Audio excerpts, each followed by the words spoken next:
Greg Buttle joins us each and every week. Greg, good to see you. Always great to be seen, buddy. Well, that's exactly right. Another week, week 10. Let's talk about the quarterback, Zach Wilson. Why not? Why not? He was not particularly good. Neither was his teammates around him. No, but he won the game 27-6.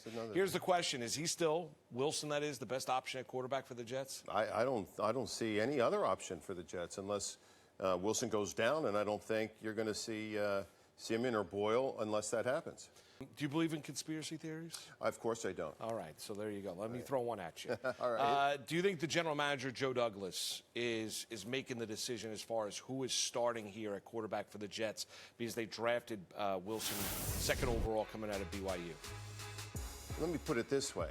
If I were the head coach, the general manager wouldn't be making that decision because I'm the head coach. Right. Now, that doesn't mean that they don't discuss it, and there's a good, healthy discussion about it, but I think it comes down to that Saleh's the guy that makes the decisions.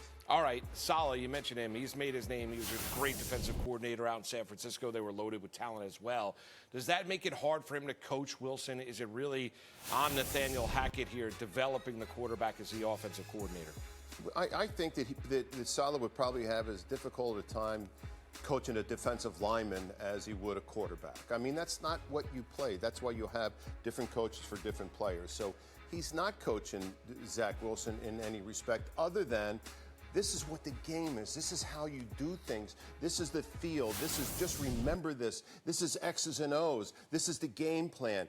Play within it. Don't try to do too much. All of those things is what he's doing. Okay, but I mean, Greg, you cover the team pre and post game. You're all over the place. You're down Florham Park. Let me ask you this: are you getting flashbacks to last year? Don't you feel like we're going through this again with Zach Wilson once again? Of course, it's Wilson and the offense holding back the defense, and you saw the frustrations. They turned to Mike White. They don't have Mike White on the bench right now. Obviously, you've got Boyle and you got Trevor Siemian, who's on the practice squad. There's no real other viable option. That's the argument to keeping Zach Wilson in because you can't say the offense. They've scored 8 offensive touchdowns in 8 games.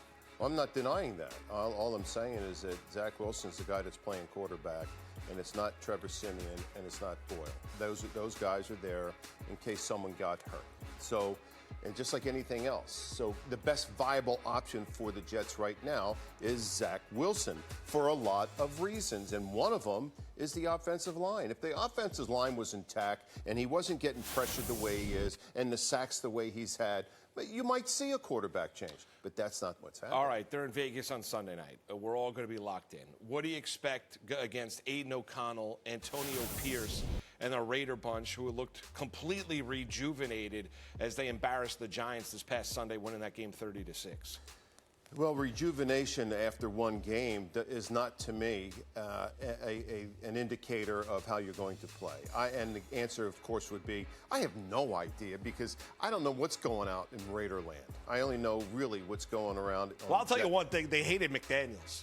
That much is clear. They hated that coach. That was easy to do. You know what I'm saying? No. So, look, listen, the Raiders have talent like every team does. Yeah. Can they put the talent together and do it consecutively? Can they stack bricks up and say, okay, we're getting better, better, better?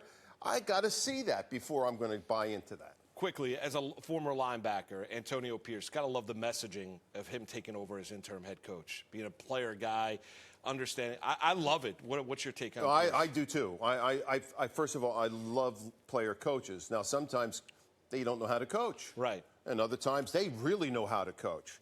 We're going to find out about Pierce. But my point is I do like his enthusiasm, and the players like what he's doing. Greg, can I just tell you, I love hanging out talking football. Come on, I wish I had all day for you. Well,